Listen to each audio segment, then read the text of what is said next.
रंगीतनी रंगा रंगातनी किटल्या किटल्यातनी दूध हाय भारीच ग भारीच ग भारीच ग दूध भारी फॅट भारी SNFB भारी ही किमया फर्टिमिन प्लस ची सारी। गोकुळच्या महालक्ष्मी पशुखाद्य कारखान्यानं आपल्या दूध उत्पादकांसाठी नव्यानं उपलब्ध केलेलं सीविड युक्त मिनरल मिक्सचर फर्टिमिन प्लस। दुधाला रेट वर्षाला वेद आपल्या डेअरीतून आजच आणा फर्टिमिन प्लस।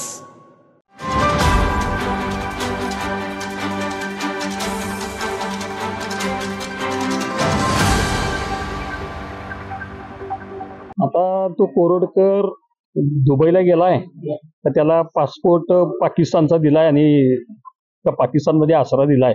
याचा तपास करण्याची सर्वस्वी जबाबदारी ही पोलीस प्रशासनाची आहे। वारंवार असं म्हणजे खरोखर गेलाय का तपास यंत्रणेला मिसगाईड करण्यासाठी असं कोणतरी जाणीवपूर्वक अफवा पसरते हे समजून याला वाव नाही।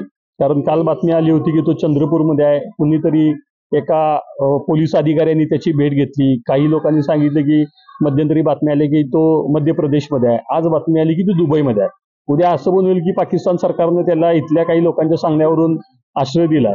नक्की काय समजायला वाव नाही आहे। पण छत्रपती शिवरायांचा अपमान करणारा, राजमाता जिजाऊंच्या बद्दल अपशब्द काढणारा, त्यांचं चारित्र्य हनन करणारा व्यक्ती या महाराष्ट्रातल्या राज्याला आपल्या पोलिसांना सापडत नाही ही दुर्दैवाची बाब आहे। ज्या मुख्यमंत्र्यांनी सभागृहामध्ये हा कोरडकर चिल्लर आहे आणि ही चिल्लर मुख्यमंत्र्यांना सापडत नाही, तिथं तो खोक्यासारखा अपराधी सापडला जातो, आका सापडला जातो।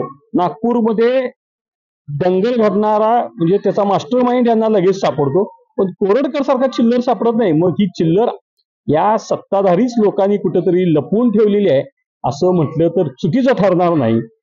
कोरडकरचं न्यायालयात काय व्हायचं ते कायदेशीर मार्गाने होईल, पण जोपर्यंत शिवभक्त त्यांच्या स्टाईलनं त्याला धडा शिकवत नाही तोपर्यंत ते स्वस्थ बसणार नाही। आज आता ज्यावेळी तो दुबईला गेला अशा बातम्या आल्या त्यावेळी आम्ही पत्र जुना राजवाडा पोलीस स्टेशनचे माननीय पोलीस निरीक्षक यांना दिलेलं आहे।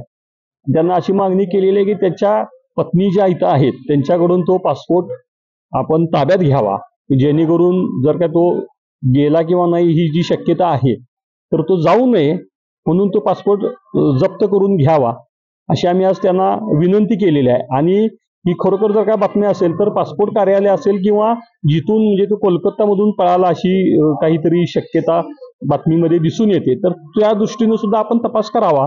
आणि असीम सरोदे साहेबांनी सुद्धा परवा दिवशी एक शंका व्यक्त केली की इथल्या कोल्हापूर जिल्ह्यातल्या आणि पोलीस प्रशासनातले कोणतरी वरिष्ठ अधिकारी हे त्याला मार्गदर्शक आहेत आणि तसे कोण असतील म्हणजे त्याला हे लपवणारे किंवा त्याला ही पळवापळवी करणाऱ्या जर काय कोण अधिकारी सामील असतील तर त्यांच्या सुद्धा निलंबन त्यांचं सुद्धा व्हावं अशी मागणी आम्ही आपल्या मीडियाच्या द्वारे आम्ही करत आहोत।